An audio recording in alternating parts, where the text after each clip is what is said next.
Hi students, how are you? Hope you are doing great. तो students, हम basic English sessions के अंदर almost 13 to 14 videos कर चुके हैं। तो आज के टॉपिक को डिस्कस करने से पहले मैं कुछ बातें आपसे करना चाहता हूं, क्योंकि देखिए, हम जब कोई चीज़ सीख रहे होते हैं तो एक उद्देश्य हमारे सामने होता है। अगर उद्देश्य नहीं होता है तो फिर हम कुछ हासिल नहीं कर सकते।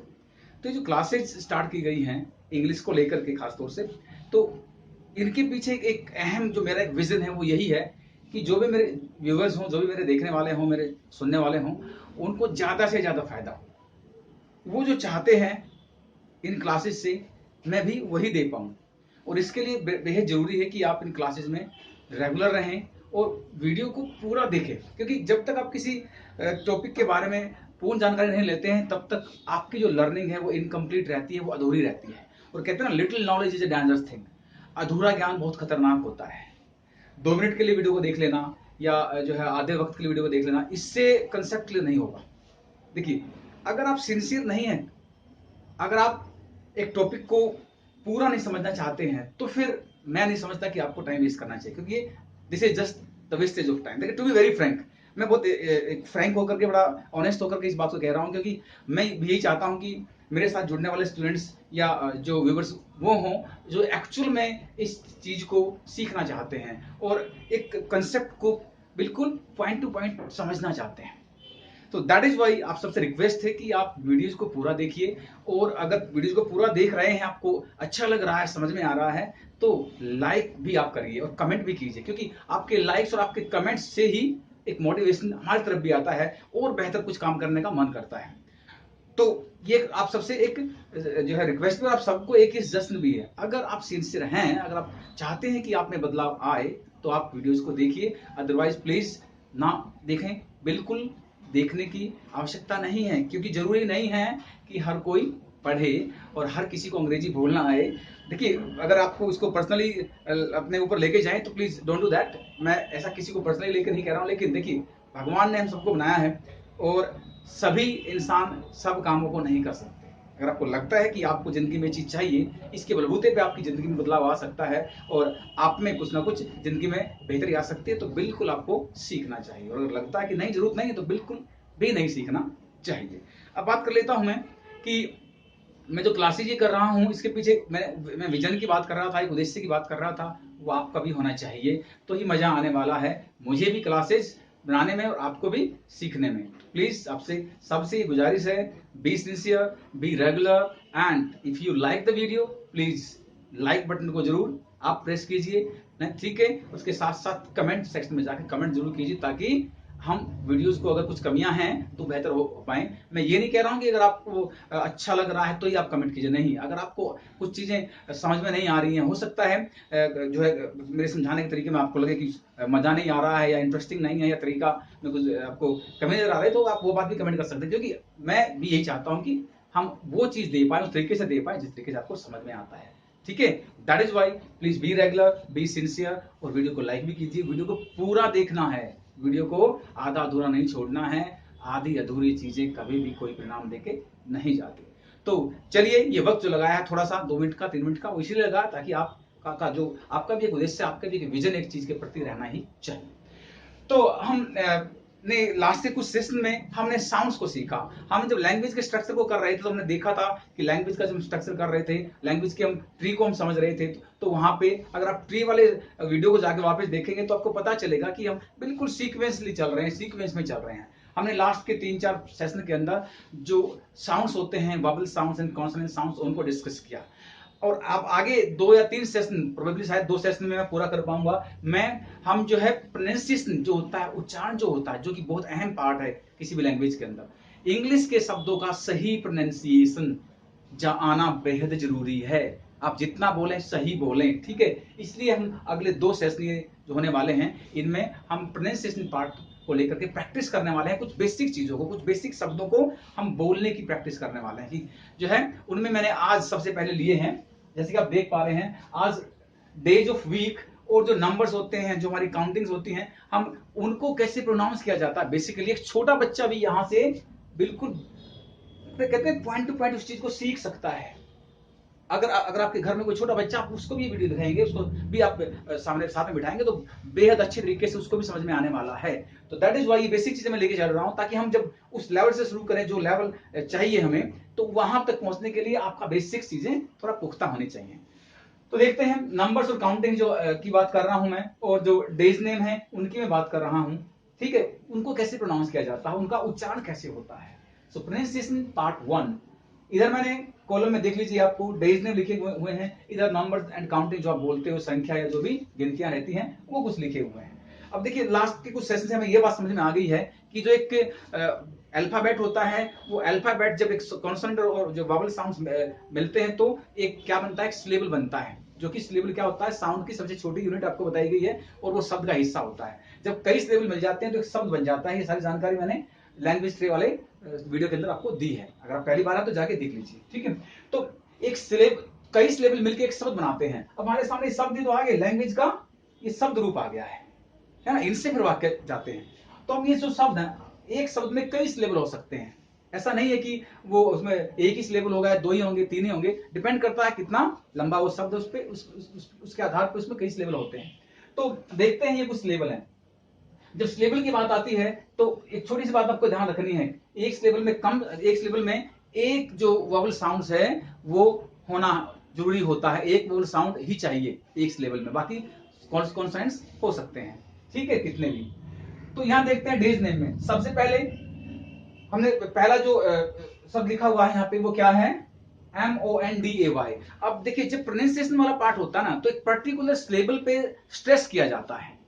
सभी जो सिलेबल है उनको बराबर वॉल्यूम नहीं दिया जाता, सबकी ध्वनि एक जैसी नहीं होती है।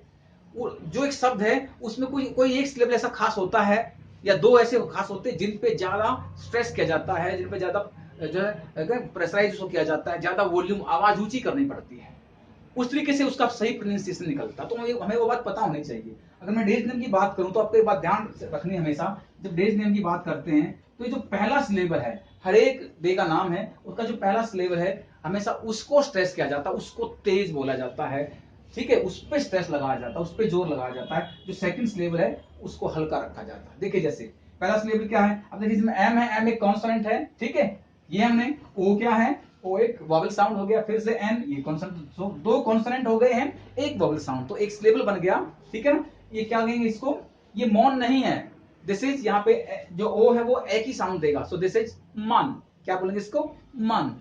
पीछे है डी ए वाई, अब ये जो शब्द है डी ए वाई, इस शब्द को आप समझिए, है ना, ये क्या है, ये डे नहीं है, दिस इज डे, क्या है ये, डे, ठीक है। अब इसको स्ट्रेस देना है, इसको हल्का रखना, तो क्या बनेगा, मानदेय, क्या बोलेंगे, मानदेय, दिस इज कॉल्ड मानदेय। सेम चीज आपको यहां रखनी है, पहला सिलेबल ट्यूज, दिस इज ट्यूज, पीछे DAY हल्का सा, ये हल्का रहेगा, इस पे स्ट्रेस लगाना, तो पहला मानदेय, this is Tuesday, this is, अब देखिए यहां पे WED एक सिलेबल नजर आ रहा है, NES ये भी सिलेबल नजर आ रहा है, यहाँ पे डी साइलेंट रहता है, ये वेडनेसडे नहीं होता, दिस इज वेंसडे, क्या बोलेंगे, वेंसडे। जो ये DAY है इसको हल्का रखना है, इस पे जाके शब्द खत्म होता है, इस पे स्ट्रेस नहीं देना, ऐसा नहीं बोलना मंडे ट्यूजडे, ये नहीं बोलना, ये गलत है। सही क्या है, मानडे, ट्यूजडे, वेंसडे, क्या बोलेंगे इसको, वेंसडे, सुनेंगे ध्यान से, वेंसडे, ठीक है। अब देखते हैं यहां पे फिर से, दिस इज थर्सडे, थर्सडे नहीं, थर्स नहीं बोलेंगे इसको, दिस इज थर्स, ठीक है। आर प्रोबेबली साइलेंट रहता है, ये एक ही साउंड देने वाला है ना, ये सब हमने साउंड सीखे ना भी, ये वॉवल है तो कौन सा साउंड दे रहा है, ठीक है, ये सारा आपको आपने सीखा पिछले कुछ सेशन में, आप देख लीजिए वीडियो जाकर के दोबारा, अगर आप पहली बार है तो दिस इज थर्सडे, क्या बोलेंगे इसको, थर्सडे। ये क्या है, first level FRI, this is Friday, क्या बोलेंगे, फ्राइडे, है फ्राइडे, दिस इज व्हाट। अब आप देखेंगे SATUR, है ना, तो यहां पे क्या है, दिस इज सैटरडे, क्या बोलेंगे, Saturday, this is called Saturday. The next one is SUNDAY, this is Sunday, क्या बोलेंगे, संडे। तो क्या बना, Monday, Tuesday, Wednesday, Thursday, Friday, Saturday, Sunday, ठीक है। इस तरीके से आपने प्रैक्टिस करना है, डेज नेम को हमेशा ऐसे प्रोनाउंस किया जाता है। अंडरस्टूड? तो अगर आप ऐसे प्रैक्टिस करेंगे तो आप बहुत अच्छे से आपकी जबान पे ये आएंगे, बोलते हुए अच्छे लगने वाले हो। नेक्स्ट देख लेते हैं, नंबर्स एंड काउंटिंग्स की बात हम कर रहे हैं। अब यहाँ इसका मतलब क्या था, यहाँ फर्स्ट सिलेबल है, कौन सा सिलेबल, सिलेबल फर्स्ट सिलेबल को यहाँ पे स्ट्रेस किया जाएगा। इनमें कुछ थोड़ा सा अलग जा रहा है। अगर मैं बात करूं यहां से लेकर के कहां से, यहां से जो हमारा ये है, यहां से मैं बात करूं तो यहां से जो सेकंड सिलेबल है उसको स्ट्रेस देंगे, पहले वाले को नहीं देंगे। पहले वाला हल्का रहेगा, दूसरे पे जोर देना। जैसे इसमें पहले वाले पे जोर देना होता है, इनमें काउंटिंग में यहाँ पे इस जिसको आप बोलते हैं दिस इज, ये 13 नहीं होता, दिस इज 13, ठीक है? तो पी जो सेकंड सिलेबल है उस पर स्ट्रेस लगाना है। इसके अलावा कुछ थोड़ा सा ये देखेंगे किस तरीके से बोले जाएंगे। अब देखते हैं नंबर्स एंड काउंटिंग्स में ओ एन ई। अब इसको क्या बोला जाता है, दिस इज 1, है ना? क्या है ये 1, ऐसा नहीं कहना 1, होठ खोल के नहीं बोलना। यहाँ पे जो ओ है, ये ओ व का साउंड देता है, और व कौन सा, डब्ल्यू वाला व, ध्यान रखना W। अब W वाला व बताया था भी लास्ट सेशन में हमने किया है, दोनों होंठ आपस में मिलते हैं, गोल हो जाते हैं, व तो 1, है ना? ऐसे नहीं बोलेंगे 1, अंडरस्टूड? तो दिस इज वो V वाला हो जाएगा। ये क्या है 1, ये क्या है 2, क्या है ये 2, TWO 2, 1 2। ये क्या है, ये 3 नहीं होता, दिस इज 3, क्या बोलेंगे 3, क्या है ये 3, ऐसे करके, ठीक है? थे के अंदर ही रहा, दिस इज 3।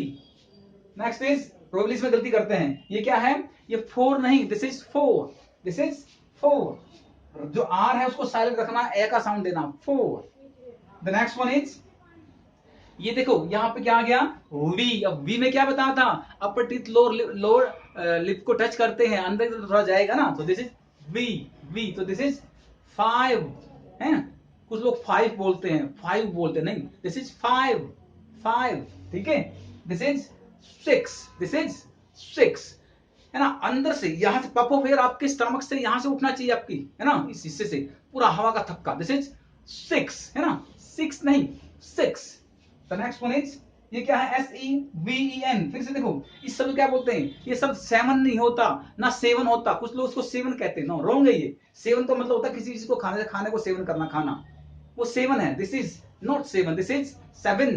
क्या है 7। ये जो V है देखो इसको पहले वे, तो 7। ये जो E है ये ए का साउंड दे रहा है, ठीक है? और जो ये वाला ई है ये ए का साउंड दे रहा है, ये आपको समझना है। सो दिस इज 7, क्या बोलेंगे 7। The next one is EIGST, ये 8 नहीं होता। लास्ट से लास्ट जो है, जब हम अनवॉइस्ड कॉन्सोनेंट साउंड्स करे तो वहां पे आपको बताया गया था, दिस इज क्या है ये, है ना? This is 8। कहां पढ़ा था हमने, याद करिए, हमने पढ़ा था ये डिप्थोंग्स के अंदर, है ना? डिप्थोंग साउंड्स है 8 E R, तो 8, ए में ई, so 8, क्या बोलेंगे इसको 8। ये क्या है 9, सिंपल 9।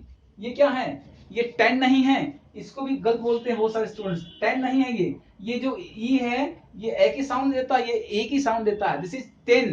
क्या है ये 10, ऐसे, ठीक है? सो ये 10 है, 10 नहीं। ये क्या है, देखिए ये यहां पे स्ट्रेस कहां जा रहा है, दिस इज 11, क्या बोलेंगे इसको 11। स्ट्रेस कहां जा रहा है, इस वाले पे, है ना? 11, सो 11 ई है जो यहाँ पे, ये ई है, हल्का सा ई रहेगा, छोटा, बिल्कुल छोटा ई, 11, ठीक है? 11 नहीं, यहाँ पे ये जो ई है ये ए का साउंड देगा, ठीक है? ये भी ए का sound, so this is 11। Next one is, ये क्या है, देखो फिर से यहाँ पे, यहाँ भी वी, जहां भी वी आएगा तो आपका होंठ नीचे जाएगा, तो ऊपर दांत आएंगे। सो दिस इज क्या 12, क्या बोलेंगे इसको 12। तो W वाला है तो 12 ऐसे, और जो V है वो वे, सो 12, देखो 12, ठीक है? 12। नेक्स्ट देख लेते हैं, दिस इज THIRTEEN। तो जैसे कि आपको बताया गया है कि यहाँ इनमें जो है सेकंड जो सिलेबल है TEEN, ये सेकंड सिलेबल है। देखो T एक कॉन्सोनेंट है, डबल E है ना, ये बड़ी ई का साउंड आ रहा है, बड़ी ई है वोवल साउंड, और N क्या है, ये कॉन्सोनेंट साउंड। तो दो कॉन्सोनेंट मिल रहे हैं एक जो है, और दो ही वोवल आपस में इकट्ठे होकर एक साउंड बना रहे हैं। सो दिस इज व्हाट, ये क्या है, सिलेबल है, सेकंड सिलेबल है शब्द के अंदर। पहला है थ, दूसरा है क्या, तीन। तो क्या बोलेंगे इसको, इस पे स्ट्रेस लगाना है, इस पे हमें जोर लगाना है ना। वॉल्यूम इस पे रेज होगा, वॉल्यूम इस पे बढ़ेगा, इसको हल्का रखना है। तो क्या बोलेंगे 13, ठीक है 13। नेक्स्ट दिस इज 14, क्या रहेगा, क्योंकि सेकंड सिलेबल को स्ट्रेस देना है। 14 ये क्या है 14। नेक्स्ट वन इज 15, क्या बोलेंगे 15। दिस वन इज 16 है, 16 16। नेक्स्ट वन इज, ये क्या बोला था, देखिए बैक आ जाइए, क्या था ये 7, तो TEEN लगा, दैट इज 17, क्या बोलेंगे 17 17। दिस इज व्हाट, ये क्या था 8, इसमें EEN लगा, TEEN, तो क्या बना इस 18, क्या बोलेंगे 18। Next is 19, TEEN 19। तो जो ये देखिए 3 वाला जो नंबर है वो 13 से स्टार्ट होता है, 13 से स्टार्ट होता है और 19 तक जाता है। इसके बाद नेक्स्ट आ गया, देखिए ये क्या है, इसे 20 कहा जाता है, क्या कहा जाता है 20 20। यहां पे थोड़ा स्ट्रेस रहेगा, ठीक है, लास्ट में 20, ये 20 नहीं होता, दिस इज 20। दिस इज, ये 30 नहीं होता, दिस इज 30, क्या बोलेंगे 30। दिस वन इज 40 नहीं बोलेंगे, दिस इज 40, क्या बोलेंगे 40। This is what 50 50। Next one is 60 60 है, 60 नहीं 60 नहीं 60। ये जो y है ये लॉन्ग वोवल साउंड नहीं बनाना हमने, इसको हम डबल ई मान करके बड़ा ई मान लेते हैं, है ना, नहीं करना ऐसा, 60 नहीं करना, दिस इज 60, ठीक है। दिस इज 70, है ना, 7 था ना, तो टी वाई, दिस इज 70 70, ठीक है। Next one is 80, next one is 90, ठीक है। और जो लास्ट है ये क्या है HUNDRED। अब देखिए ये जो पर्टिकुलर जो हमारा नंबर है इसे क्या कहा जाता है, मोस्टली हम देखते हैं कि बस स्टूडेंट्स लोग गलत बोलते हैं, कुछ कोई कहता है इसको 100 है, कोई कहता है 100, ये ना तो 100 है ना 100 है, दिस इज समथिंग एल्स। यहाँ पे क्या होने वाला है आपको, ये DRED ये जो सिलेबल है ना, इस पे थोड़ा स्ट्रेच जाएगा ना, बताना कि सेकंड सिलेबल यहाँ पे चल रहा है। अब यहाँ पे इसमें वही कहानी है, लेकिन जो आपका टंग है वो टंग क्या करेगा, वो ट्विस्ट होगा, ट्विस्ट करेगा, फोल्ड होगा और अपर पैलेट को टच करेगा। देखिए 100 100, जब ड्रेड बोलेंगे 100 तो आपका टंग है वो ट्विस्ट करेगा, ठीक है, स्विल करेगा, जैसे कि वॉशिंग मशीन में होता है वो स्विलिंग होती है, और अपर पैलेट को टच करेगा, ठीक है 100, क्या बोलेंगे 100। सो दिस वे आपको प्रैक्टिस करना है। देखिए ये चीजें बेसिक चीजें हैं, आप एक नंबर बोल रहे हो, आप एक संख्या बोल रहे हो, डेली लाइफ में इस तरह के शब्दों से हमारा बहुत वास्ता पड़ता है, आप गलत बोल रहे हो तो आपका एजुकेशन पता चलता है वहां से। सो जितना बोले आप शुद्ध बोले, अच्छे से कोशिश उसको बोलने की करें। तो ये जो हमने आज डेज नेम और नंबर्स काउंटिंग को कैसे प्रोनाउंस किया जाता है ये हमने एक सेशन किया, मुझे पूरा विश्वास है कि आपको समझ में आया होगा। बस आपको प्रैक्टिस करते जाना है, प्रैक्टिस आप छोड़ेंगे तो फिर काम नहीं चलने वाला। तो दैट इज वाई आपको बोल रहा हूँ, practice these things will definitely help you a lot, क्योंकि उद्देश्य एक ही है, कहीं ना कहीं क्या, इंग्लिश को अच्छा बनाना, बेहतर बनाना, स्पोकन पार्ट को बहुत अच्छा बना लेना। और क्योंकि हमारा स्पोकन को हम अच्छा बना रहे हैं और कहीं ना कहीं उसमें पूरा बेसिक चीजों को लेके चल रहे हैं, पूरा बेस से उठा रहे हैं। एक भी स्टूडेंट जो रेगुलर मेरे वीडियोस को देखेगा वो 100% नहीं, मैं पूरी गारंटी के साथ कहता हूँ, वो 200% अच्छे से अंग्रेजी सीखेगा, चाहे वो बोलने की बात हो, चाहे वो लिखने की बात हो, या फिर वो समझने की बात हो। सो आप पूरा प्रैक्टिस करेंगे, आप पूरा ध्यान लगाएंगे। तो अगले सेशन में फिर मिलते हैं, तब तक के लिए अपना ध्यान रखिएगा, ठीक है। और हाँ, एक बात लास्ट बात फिर से बोल रहा हूँ, अगर आप इंग्लिश को लेकर के सीरियस हैं, चाहते हैं, तो पूरा वीडियोस देखिएगा और लाइक भी कीजिएगा और अपने कमेंट्स भी डालिएगा, ताकि आपके लिए बेहतर से बेहतर वीडियो में लेके आने की कोशिश करूँ। मिलते हैं अगले सेशन में, तब तक के लिए stay happy, stay healthy, thank you.